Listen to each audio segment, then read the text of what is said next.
जय हिंद बच्चों, आज आप सबों को मैं दो चर वाले रैखिक समीकरण का 16 नंबर से हल करूंगा और बेहतरीन तरीके से बेहतरीन अंदाज में आज आप सबों को इस दो चर वाले रैखिक समीकरण का जो ऑब्जेक्टिव सॉल्व करूंगा उसका एक ऐसा ट्रिक दूंगा आपको जो कि बोर्ड पर दिखता होगा आपको। आप इसे अगर एक बार समझ जाएंगे, मैं गारंटी देता हूं कि दो चर वाले रैखिक समीकरण से संबंधित यदि किसी भी तरह का ऑब्जेक्टिव आएगा आप उसे 2023 के बोर्ड परीक्षा में आसानी से हल कर पाएंगे। क्योंकि आप जानते हैं कि अभी का जो एग्जाम है बिहार बोर्ड का वो ऑब्जेक्टिव विशेष पर है। आपको 60 ऑब्जेक्टिव पूछे जाएंगे और 50 का जवाब देना है। जिस विद्यार्थी का ऑब्जेक्टिव अच्छा रहा समझ लीजिए उसको निश्चित रूप में 400 प्लस नंबर आएगा, अर्थात बिहार टॉप करने की चांस बन सकती है। इसलिए आप मेरे वीडियो को अंत तक देखें। वीडियो अगर अच्छा लगे तो लाइक और सब्सक्राइब जरूर कीजिएगा। और अभी मैं आप सबों को बताता हूं 16 नंबर का जो सवाल है ये कह रहा है यदि रैखिक समीकरण का युग्म असंगत है, रैखिक समीकरण का युग्म असंगत है तो उसे निरूपित करने वाली रेखाएं होगी। देखिए सवाल को किस तरह से घुमाया है, कहा असंगत है। इसके लिए आपको मैं देखिए स्क्रीन पर दिखाया हूं 3 पार्ट्स हैं इसके दो चर वाले रैखिक समीकरण को समझने के लिए। पहला कि ग्राफ जब भी खींचा जाता है 3 तरह का ग्राफ होता है। हमको 10 क्लास में जब भी ग्राफ खींचे, एक क्या, एक रेखा दूसरे रेखा को क्या करती है, प्रतिच्छेद करती है। क्या करती है, प्रतिच्छेद करती है। दो चर वाले रैखिक समीकरण का जब आप ग्राफ खींचेंगे या तो प्रतिच्छेद करेगा या समांतर जाएगा या संपाती होगा। ठीक है, तो अब जरा सा देखिए तो इस अगर दो काट दिया तो आप क्या बोलेंगे, प्रतिच्छेद। बराबर दूरी पर जा रहे हैं तो क्या बोलेंगे, समांतर। और एक ही रेखा पर दोनों का ग्राफ जा रहा है, दोनों का ग्राफ एक ही रेखा पर जा रहा है तो उसको क्या बोलेंगे, संपाती। चलिए डॉट को क्लियर करता हूं कि प्रतिच्छेदी का शर्त क्या है। ये शर्त है आपको बिहार बोर्ड के मैथमेटिक्स में इसका शर्त जो है बॉक्स में दिया है। आप वहां नहीं जाएं, आप इस चीज को याद कर लें, जीवन में कभी नहीं भूलेंगे दो चर वाले रैखिक समीकरण का हल मुझे कैसी करनी है। तो चलिए इसका पहला शर्त है प्रतिच्छेदी कब होगा, यदि उसका अनुपात a1 बटे a2, अनुपात a1 बटे a2 not equal to b1 बटे b2। यदि अनुपात a1 बटे a2 not equal to b1 बटे b2, यदि इसका अनुपात इसके अनुपात के बराबर नहीं हो तो समझ जाएंगे ग्राफ क्या होगा, प्रतिच्छेदी। फिर यदि a1 by a2 equal to b1 by b2 not equal to c1 बटे c2, यानी कि ये दोनों बराबर हो जाए दोनों का अनुपात, और तीसरा बराबर नहीं है तो समझ लें ग्राफ क्या होगा, समांतर होगा। और संपाती का a1 बटे a2 b1 बटे b2 से तीनों बराबर हो जाए तो क्या होंगे, संपाती। इसको जब हम हल करेंगे तो आप भली भांति समझेंगे। तीसरा क्या पूछता है कि हल अगर a1 by a2 not equal to b1 by b2 तो हल केवल एक हल होगा। यदि ग्राफ प्रतिच्छेदी करे तो एक हल होगा, इस रूप में रहे तो ग्राफ प्रतिच्छेद करेगा, और इसको अद्वितीय भी कहा जाता है। एक हल को क्या कहा जाता है, अद्वितीय। दूसरा है a1 by a2 b1 by b2 not equal to c1 बटे c2, तो इसका कोई हल नहीं होगा, इसका x और y का मान कोई लेगा ही नहीं। और तीसरा ऑप्शन है a1 बटे a2 तीनों बराबर हो तो अपरिमित रूप से क्या होंगे, अनेक हल होंगे। लेकिन अभी जो मेरे पास ऑप्शन है समांतर, सदैव संपाती, सदैव प्रतिच्छेदी, प्रतिच्छेदी अथवा संपाती, इसी 4 में से आंसर। तो आंसर का मूल टॉपिक्स क्या है इसको देखेंगे। कह रहा है यदि असंगत हो, क्या हो, युग्म असंगत हो। इसके लिए मैंने आपको यहाँ लिखा यदि ग्राफ प्रतिच्छेद करती है, इस रूप में होती है, केवल अद्वितीय हल होता है तो ये क्या होगा, संगत होगा। क्या होगा, संगत। कोई हल नहीं होगा तो क्या होगा, असंगत। और संपाती रहेगा तो भी होगा संगत। तो दो स्थिति में संगत होगी, कब, जब ग्राफ प्रतिच्छेद करेगा तो भी संगत, जब ग्राफ आश्रित रहेगा यानी एक ही रेखा पर रहेगा तो भी क्या होगा, संगत। यदि ग्राफ समांतर रहे तो क्या हो जाएगा, असंगत। अभी तो हमको इसी में से कोई, लेकिन हमको क्या कहा है बाबू, असंगत हो। क्या कहा है, असंगत। असंगत हो, असंगत हो तो रेखाएं रेखा कैठो खींचे है, 1 2 और 3। एक प्रतिच्छेद करती रेखाएं है, एक समांतर रेखाएं है और एक कैसा रेखा है, समपाती रेखा है। That's all right. अब यहाँ पर क्या है कि ऑप्शन में देखेंगे असंगत। असंगत तो एक ही स्थिति में होगा जब ग्राफ समांतर रहेगा, अर्थात A1/A2 equal to B1/B2 not equal to C1/C2 रहेगा तो ग्राफ क्या होगा, समांतर होगा। तो असंगत है ना यहाँ पर।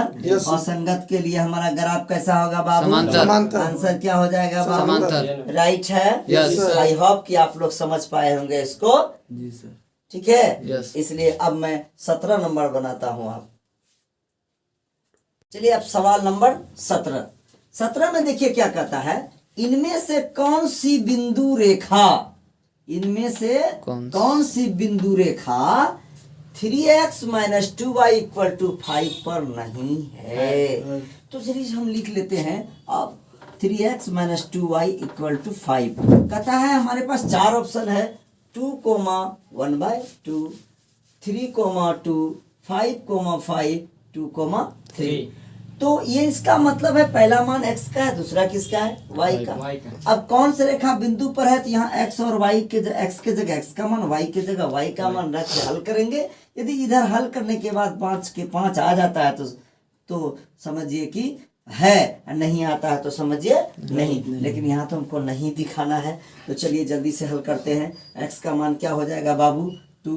तो 3 गुना क्या लिखोगे, 2 और y का मान कितना हो जाएगा, 1/2। 2 गुना क्या लिखोगे, 1/2 इक्वल टू कितना करना है, 5। देखिए 2 2 कट गया।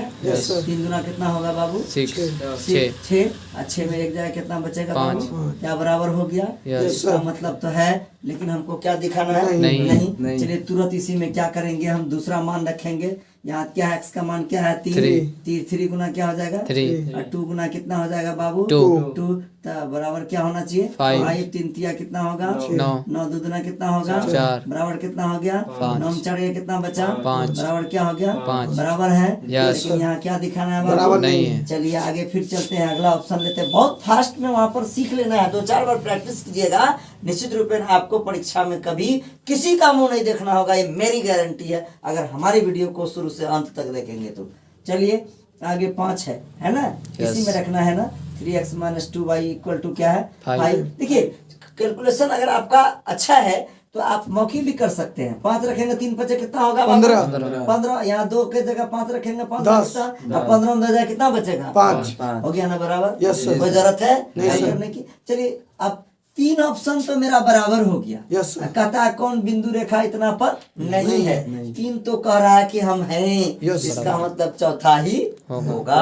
तो जरा देख भी लीजिए, 2 है तो 3 दुना कितना होगा बाबू, 6 होगा। -2 × 3 है इसका मान, 5। 3 दुना 6, 3 दुना कितना हो गया बाबू, 6 बराबर 5। 6 में 6 गया, क्या हो गया, 0 है क्या बराबर, बराबर नहीं है। इसका मतलब answer number D is right.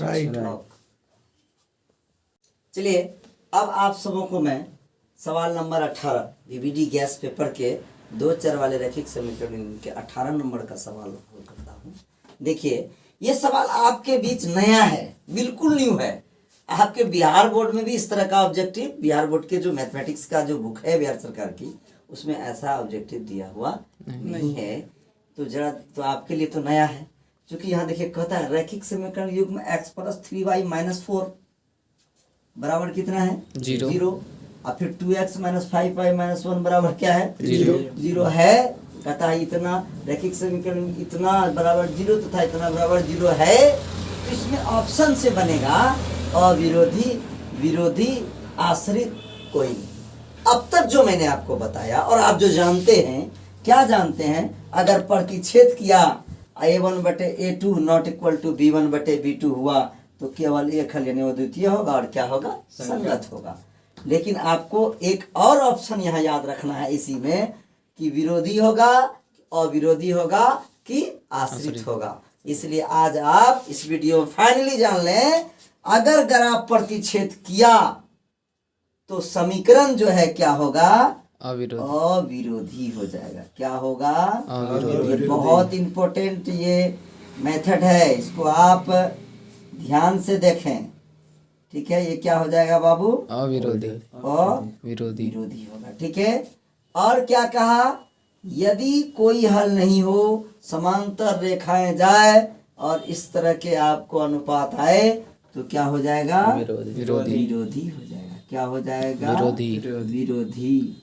और अगर संपाती रहे तो ये क्या हो जाएगा? आश्रित। क्या हो जाएगा? आश्रित। दिखता होगा आप सबों को, दिख रहा है? आश्रित। अब आज ये चीज एक पॉइंट आपका बढ़ गया, यानी आपको कितनी बातें याद रखनी है? पहली बात याद रखना है, ग्राफ अगर प्रतिच्छेदी हुआ, एक दूसरे को काटा तो ग्राफ क्या कहलाएगा? प्रतिच्छेदी। दूसरा याद रखना है, अगर सीधा रेखा में दोनों चर के रैखिक समीकरण का रेखा सीधा चला गया तो क्या हो जाएगा? समांतर। तीसरी बातें याद रखना है, अगर एक ही रेखा पर दोनों समीकरण का ग्राफ आ रहा है तो वो क्या हो जाएगा? संपाती। दूसरी टॉपिक है A1/A2 चेक करने का कि B1/not=2 है, तो आप समझ लें कि ये स्थिति आएगा कि नहीं? और इस रूप में हो तो ये आएगा, इस रूप में हो तो ये, और इस रूप में हो जाए तो हल क्या होगा? केवल एक हल होगा, अद्वितीय होगा। और इसका रैखिक समीकरण युग्म क्या होगा? संगत हो जाएगा। हल अद्वितीय, युग्म संगत, और समीकरण अविरोधी। इसमें क्या हो जाएगा? ग्राफ समांतर, हल कोई हल नहीं, और युग्म असंगत, और समीकरण विरोधी। ठीक है, और यहाँ पर क्या होगा? संपाती, अपरिमित रूप से अनेक हल, और युग्म क्या कहलाएगा? संगत। कहेगा कि समीकरण इतना इतना के रैखिक समीकरण का युग्म होगा तो क्या हो जाएगा? संगत। इस रूप में अनुपात आएगा तो क्या हो जाएगा? संगत। और समीकरण क्या होगा? आश्रित हो जाएगा। समीकरण क्या होगा? आश्रित। चूंकि एक ही रेखा पर, मतलब एक पर ही दोनों आश्रित है। ठीक है, तो इसलिए अब देखिए, आप आराम से जान सकते हैं, कहता है रैखिक समीकरण। तो इसके लिए क्या करना होगा? पहले ये अनुपात निकालना होगा। क्या निकालना होगा? चलिए मैं जस्ट में अनुपात निकालता हूँ, आप पहले यहाँ पर समझें। अनुपात आपको निकालना है A1/A2, B1/B2, और क्या करना है? C1/C2। जरा ध्यान से देखिए, x का जो गुणांक होता है वो A1 कहलाता है ना? तो बाबू x का गुणांक नहीं कुछ तो क्या होगा? 1 होगा। Very good. अब y का गुणांक क्या हो जाएगा बाबू? 3। ये A कहलाएगा। ये क्या कहलाएगा? A1। ये क्या कहलाएगा? B1। समझे? और ये क्या कहलाएगा? C1। इस समीकरण में आएंगे तो ये A2, ये B2, और ये क्या कहलाएगा? C2। समझे? तो शॉर्ट में कैसे करेंगे? तो A1 के जगह 1 हो जाएगा, A2 के जगह इसका लेंगे। x का गुणांक क्या कितना है? 2। 1/, क्या लिख सकते हैं? 2। B1 के जगह यहाँ क्या हो जाएगा? 3। B2 के जगह इसका y का गुणांक कितना है? माइनस में रहे तो लिखना है, माइनस में रहे तो लिखना है। और यहाँ पर चलिए C1 के जगह यहाँ -4 हो जाएगा, और यहाँ पर कितना हो जाएगा? -1। जरा सा पहले इसको देख लें हम लोग। जरा यहाँ पर आप लोग ध्यान दीजिए कि क्या यह कटेगा? नहीं कट रहा है। नहीं, यहीं पे कट गया ना बाबू रे। A1/A2 3/5 के 1/2 3/5 के बराबर। जब यहाँ कटा तो कौन सी स्थिति आया? प्रतिच्छेदी। क्या आया? प्रतिच्छेदी। लेकिन हमको तो अविरोधी, विरोधी, आश्रित और कोई हल नहीं देना है। नहीं देना है, कोई हल नहीं देना है। तो जरा सा आप लोग यहाँ पर ध्यान दें कि कोई हल नहीं देंगे तो हमारा इस रूप में आ जाएगा तो क्या कहलाएगा? अविरोधी। क्या कहलाएगा? अविरोधी। ये नंबर में है, राइट? क्लोज। चलिए, अब आप सबों को मैं 19 नंबर सवाल हल करूंगा, है कि नहीं? 19 नंबर में कह रहा है kx बराबर -5y = 2 तथा 6x + 2y = 7 के कोई हल नहीं हो। अभी आप देखे होंगे कि अभी 18 नंबर जो हमने सॉल्व किया तो इस शर्त बताए अविरोधी, इस रूप में अविरोधी आंसर उसका है कि नहीं? लेकिन आपके बीबीडी गैस पेपर में आश्रित दिया है, जो कि गलत है। आप इस फॉर्म को याद रखें, इतना ही जहर है आपके लिए। अगर ये 3 शर्त को आप पूरे डिटेल से आप दिमाग में एडजस्ट कर लेते हैं तो 2 चर वाले रैखिक समीकरण का हल बनाने में कभी दिक्कत नहीं होगा। देखिए, फिर अभी इसी शर्त की जरूरत पड़ेगी। जो कि आपको बोर्ड पर दिख रहा है। क्या कह रहा है? कोई हल नहीं हो कोई हल नहीं है। कोई हल नहीं है। इसमें से बताइए तो कहाँ है? यहाँ है, कोई हल नहीं है। कोई हल नहीं है तो ग्राफ क्या हो जाएगा? समांतर। समांतर। शर्त ये वाला लागू होगा। क्या वाला होगा? A1 बटे A2 B1 बटे B2 not equal to C1 बटे C2। जब ये कोई हल नहीं कहा तो यहाँ काटेंगे, अद्वितीय हल कहेगा तो यहाँ काटेंगे, है ना? अनेक हल कहेगा तो कहीं नहीं काटेंगे। अब चलिए मान यहाँ से लिखने के लिए शुरू कर दीजिए। आप A1 के जगह की होगा, ये आपको याद हो जाना चाहिए। अब A1 के जगह क्या लिख सकते हैं हम? के। और A2 के जगह दूसरा समीकरण का x के साथ क्या है? 6। ठीक है, आप बराबर दीजिए। B1 के जगह माइनस क्या हो जाएगा बाबू? 5। माइनस में रहे तो लिखना है। और B2 के जगह क्या हो जाएगा? 2। अब चलिए आगे चलते हैं। C के जगह क्या होगा? 2। और यहाँ C के जगह कितना होगा? 7। चलिए देखिए, कटने वाला है कोई? क्या नहीं कटेगा। के का मान कितना है पता तो नहीं है हमको, है कि? लेकिन हमको तो अभी कहा गया है के का मान निकालने के लिए, और शर्त बता दिया है कि कोई हल नहीं हो। तो कोई हल नहीं होगा, शर्त यहाँ कट रहा है, इसको काट देंगे, है ना? अब जो के का मान निकालेंगे इधर भूल जाएंगे हम तो बराबर में निकालेंगे। इसी दोनों से निकालेंगे। 2 गुना के कितना होगा बाबू? 2 के। 6 पंचे कितना होगा? -30। माइनस है तो माइनस कर लग जाएगा। यस। के बराबर ये गुना में है 2 तो किसमें आएगा बाबू? भाग में। भाग में। अब बटे कितना हो जाएगा? 2। 15 दुना कितना होता है? 30। माइनस तो चिन्ह किसका रहेगा? माइनस का। -15 देखिए तो है। यस। के इज ए राइट आंसर। ठीक है, यस। चलिए जस्ट सवाल नंबर 20 लेते हैं, है ना? कहता समीकरण युग्म x plus 2y plus 5 equal to 0 तथा -3x, माइनस है क्या जी? यस। -3x है ये, है ना? -3x माइनस है। Yes. इसमें देखिए तो यस। -3x -6y प्लस 1 बराबर 0 के हल हैं। आप देखिए सवाल एक ही है, सिर्फ उसको घुमाया गया। वहां पे क्या कहता? कोई हल है तो के का मान ज्ञात कीजिए। यहाँ पे कह रहा है इसका हल है। अब ऑप्शन कह रहा है वो द्वितीय हल है, अनंत हल है, कोई हल नहीं है, या इनमें से कोई नहीं। तो जस्ट हमको क्या करना? अनुपात याद रखना होगा भाई। अगर इस रूप में आ जाएगा तो क्या कहेंगे? अद्वितीय। इस रूप में आ जाएगा तो क्या कहेंगे? कोई हल नहीं। और इस रूप में आ जाएगा तो परिमित रूप से। इसके लिए जस्ट हम अनुपात A1 by A2 B1 by B2 C1 bye. आप बहुत सारे वीडियो देखे होंगे बीबीडी गैस पे पढ़ के, लेकिन बहुत लॉन्ग किया गया उसको। मैं यहाँ पर देखिए क्या करूंगा? अनेक हल के लिए, है कि नहीं? अद्वितीय हल, अनंत, कोई हल नहीं, इनमें से कोई नहीं। तो ये हम अभी क्या करेंगे? इसको अभी हम लिखेंगे इसी तरह से, अभी नहीं बताएंगे कि ये क्या होगा। इसके मान को रखेंगे। क्योंकि इसमें हमको, इसमें तो आंसर देना है। इसमें ये नहीं कहा है कि कोई हल है या अद्वितीय, ऐसा तो नहीं कहा है। तो हम इसलिए सभी को बराबर में लिख कर करके इसके मान को इसमें पुट करेंगे। मान निकालने के बाद देखेंगे कहाँ कटिंग होता है, तब हम बताएंगे कि इसका हल क्या होने वाला है। तो जरा सा चलिए तो इसको देखिए तो A1 के जगह क्या होगा बाबू? 1 x का गुणांक लिखना है। क्या लिखेंगे? 1। और A2 के जगह क्या लिखेंगे? -3। अभी हम बराबर ही देंगे इसको। और B1 के जगह क्या लिखेंगे? 2। यहाँ B2 के जगह क्या लिखेंगे? -6। और यहाँ पर क्या लिखेंगे बाबू? 5। यहाँ क्या लिखेंगे? 1। चलिए इसका कंपेरिजन करेंगे, है ना? यहाँ भी मन, यहाँ कटेगा 2 द्वितीय 6। और कहीं कटेगा? नहीं कटेगा। तो इसको लिख सकते हैं कि स्टेप -1 बाय -3। यहाँ भी 1 बटे माइनस क्या लिख सकते हैं? 3। 5 बटे क्या? अब इस मान के आधार पर, अनुपात के आधार पर इसको कटिंग करेंगे। ये दोनों तो बराबर है बाबू जी सर। कहाँ पर कटिंग हो रहा है? यहाँ पर कटिंग हुआ तो कौन सा शर्त लागू हो गया? यानी यहाँ कटेगा। ठीक है, तो कौन सा शर्त लागू हो रहा है भाई? समांतर वाला। तो ऑप्शन में समांतर तो नहीं, कोई हल नहीं। आंसर नंबर क्या हो गया? सी। अगर यहाँ कटिंग हो गया, ये समीकरण बता रहा है इसका हल कोई हल नहीं होगा। It's alright. यस।